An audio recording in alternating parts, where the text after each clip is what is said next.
ನಾಗೇಂದ್ರ ದದ್ದಲ್ಗೆ ಈಗ ಅವರ ಪಿಎಗಳಿಂದಲೇ ಸಂಕಷ್ಟನ. ನಾಗೇಂದ್ರ ದದ್ದಲ್ ಪರವಾಗಿ ಪಿಎಗಳೇ ಡೀಲ್ ಅನ್ನ ಮಾಡಿರುವಂತ ಶಂಕೆ ಈಗ ವ್ಯಕ್ತವಾಗ್ತಾ ಇದೆ. ನಾಗೇಂದ್ರ ಪಿಎ ಬಳಿಕ ದದ್ದಲ್ ಪಿಎ ಪಂಪಣ್ಣಗೂ ಕೂಡ ಈಗ ಸಂಕಷ್ಟ. ನಾಗೇಂದ್ರ ದದ್ದಲ್ಗೆ ಪಿಎಗಳು ಅವರ ಸೂಚನೆ ಇಲ್ಲದೇನೆ ಏನೂ ಮಾಡೋದಿಲ್ಲ. ಆಮೇಲೆ ಕೆಲವರು ಪಿಎಗಳು ಇದ್ದಾರೆ, ಬಹಳ ಅಬ್ಸರ್ವ್ ಮಾಡಿದ್ದೀವಿ. ಆ ಪಿಎಗಳು ಹೇಗೆ ಅಂತಂದರೆ ಇವ್ರನ್ನ ಇವ್ರನ್ನ ಯಾರನ್ನೂ ಲೆಕ್ಕಕ್ಕೆ ಇಟ್ಕೊಳ್ಳೋದಿಲ್ಲ. ಅವ್ರವ್ರ ಪಾಡಿಗೆ ಅವರೇ ವ್ಯವಹಾರಗಳು ಇರುತ್ತವೆ.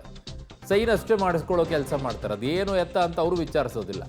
ಅಧಿಕಾರಿಗಳ ಮೇಲೆ ಒತ್ತಡ ಹೇರಿ ಹಣ ಟ್ರಾನ್ಸ್ಫರ್ ಅನ್ನ ಮಾಡಿಸ್ಕೊಂಡಿದ್ರಾ? ನಾಗೇಂದ್ರ ಮತ್ತೊಬ್ಬ ಪಿಎ ಚೇತನ್ ತೀವ್ರ ವಿಚಾರಣೆ ಆಗ್ತಾ ಇದೆ. ಈಗ ನಾಗೇಂದ್ರ ದದ್ದಲ್ಗೆ ಪಿಎಗಳಿಂದಲೇ ಈಗ ಸಂಕಷ್ಟ ಈಗ ಎದುರಾಗಿದೆ.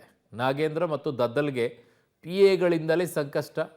ನನ್ನ ಸಹೋದ್ಯೋಗಿ ಈಗ ಉಮೇಶ್ ನನ್ನ ಸಂಪರ್ಕದಲ್ಲೇ ಇದ್ದಾರೆ. ಉಮೇಶ್, ಪಿಎಗಳು ಸಚಿವರ ಸೂಚನೆಗೆ ಅಥವಾ ಯಾರವರ ಶಾಸಕರು ಯಾರು ಇರ್ತಾರೆ ಅವರ ಸೂಚನೆ ಇಲ್ಲದೇನೆ ಇಂತಹ ವ್ಯವಹಾರಗಳಿಗೆಲ್ಲ ಕೈ ಹಾಕೋದಿಲ್ಲ. ಸಣ್ಣ ಪುಟ್ಟದಾದರೆ ಅಲ್ಲಲ್ಲಿ ಮಾಡಿ ಮುಗಿಸ್ಕೊಂಡ್ಬಿಡ್ತಾರೆ. ಯಾವುದೋ ಒಂದು ಕೆಲಸದ ವಿಚಾರನೋ ಇನ್ನೇನೋ ಮಾಡುವಂಥದ್ದು, ಯಾವುದೋ ಒಂದು ಯೋಜನೆ ಹಣ ಬಿಡುಗಡೆ ಮಾಡೋದು ಅಂಥದ್ದು ಮಾಡ್ಕೊಂಡ್ಬಿಡ್ತಾರೆ. ಬಟ್ ಇಷ್ಟು ದೊಡ್ಡ ಮೊತ್ತ ಅವರ ಗಮನಕ್ಕಿರಲಾರ್ದೆ ಇವರೇ ವ್ಯವಹಾರವನ್ನು ಮಾಡ್ಕೊಂಡಿದ್ದಾರೆ ಅಂತಂದರೆ ನಂಬೋಕೆ ಸ್ವಲ್ಪ ಕಷ್ಟ ಆಗಲ್ವಾ ಉಮೇಶ್? ಖಂಡಿತವಾಗ್ಲೂ ಆ ನಿಟ್ಟಿನಲ್ಲೇ ಈಗ ಅಧಿಕಾರಿಗಳು ತನಿಖೆ ಮಾಡ್ತಾ ಇರುವಂಥದ್ದು. ಯಾಕೆಂದರೆ ಇಷ್ಟು ದೊಡ್ಡ ಮಟ್ಟದ ಅಮೌಂಟ್ ಒಂದು ಕಡೆಯಿಂದ ಮತ್ತೊಂದು ಕಡೆಗೆ ಹೋಗುತ್ತೆ ಅಂದರೆ ಆ ಸಂಬಂಧಪಟ್ಟ ಇಲಾಖೆ ಸಚಿವರಿಗೆ ಮತ್ತು ಆ ನಿಗಮದ ಅಧ್ಯಕ್ಷರಿಗೆ ಮಾಹಿತಿ ಇಲ್ಲದೇನೆ ಹೋಗುತ್ತಾ ಅನ್ನೋದು ಸದ್ಯಕ್ಕಿರುವಂಥ ಪ್ರಶ್ನೆ. ಅದಕ್ಕೆ ಪೂರಕವೆಂಬಂತೆ ಈಗ ಬಸವನಗೌಡ ದದ್ದಲ್ ಆದಂಥ ಪಂಪಣ್ಣ ಮತ್ತು ಈಗ ಮಾಜಿ ಸಚಿವ ವಿ ನಾಗೇಂದ್ರ ಅವರ ಆಪ್ತ ಸಹಾಯಕರಾದಂಥ ಹರೀಶು ಮತ್ತು ಚೇತನ್ ಏನಿದ್ದಾರೆ ಅವ್ರನ್ನ ತೀವ್ರ ವಿಚಾರಣೆಗೆ ಒಳಪಡಿಸಿರುವಂಥದ್ದು. ಅವ್ರನ್ನ ವಿಚಾರಣೆಗೆ ಒಳಪಡಿಸಿದಂಥ ವೇಳೆಯಲ್ಲಿ ಈ ಏನು ಮಾಜಿ ಸಚಿವರು ಮತ್ತು ಈ ಶಾಸಕರಾದಂಥ ಏನು ದದ್ದಲ್ ಏನಿದ್ರೆ ಅವರ ಆಪ್ತ ಸಹಾಯಕರು ಮತ್ತು ಅವರ ಸಂಬಂಧಿಕರು ಮತ್ತು ಆಪ್ತರು ಇವರೇ ಸೇರಿಕೊಂಡು ಅಧಿಕಾರಿಗಳ ಮೇಲೆ ಒತ್ತಡ ಏರಿ ಈ ಹಗರಣದಲ್ಲಿ ಭಾಗಿಯಾಗಿದ್ದಾರೆ. ಇದರಲ್ಲಿ ಸಚಿವರಿಗೆ ಮತ್ತು ಶಾಸಕರಿಗೆ ಪಾಲೋಗಿದೆಯಾ ಇಲ್ಲ ಅನ್ನೋದ್ರ ಬಗ್ಗೆ ಇನ್ನೂ ಸಾಕಷ್ಟು ಸಾಕ್ಷಿಗಳು ಸಿಗಬೇಕಾಗಿದೆ. ತನಿಖೆ ನಂತರದಲ್ಲಿ ಅದು ಗೊತ್ತಾಗಬೇಕಾಗಿದೆ. ಸದ್ಯಕ್ಕೀಗ ಪ್ರಾಥಮಿಕ ತನಿಖೆ ವೇಳೆಯಲ್ಲಿ ಎಲ್ಲರೂ ಕೂಡ ಮಾಜಿ ಸಚಿವರು ಮತ್ತು ಶಾಸಕರ ಆಪ್ತರು ಸಂಬಂಧಿಕರೇ ಈ ಪ್ರಕರಣದಲ್ಲಿ ಭಾಗಿಯಾಗಿರೋ ಹಿನ್ನೆಲೆಯಲ್ಲಿ ಅವರಿಗೆ ಮಾಹಿತಿ ಇಲ್ಲದೇನೆ ಈ ಘಟನೆ ನಡೆದಿರೋದಕ್ಕೆ ಸಾಧ್ಯನೇ ಇಲ್ಲ.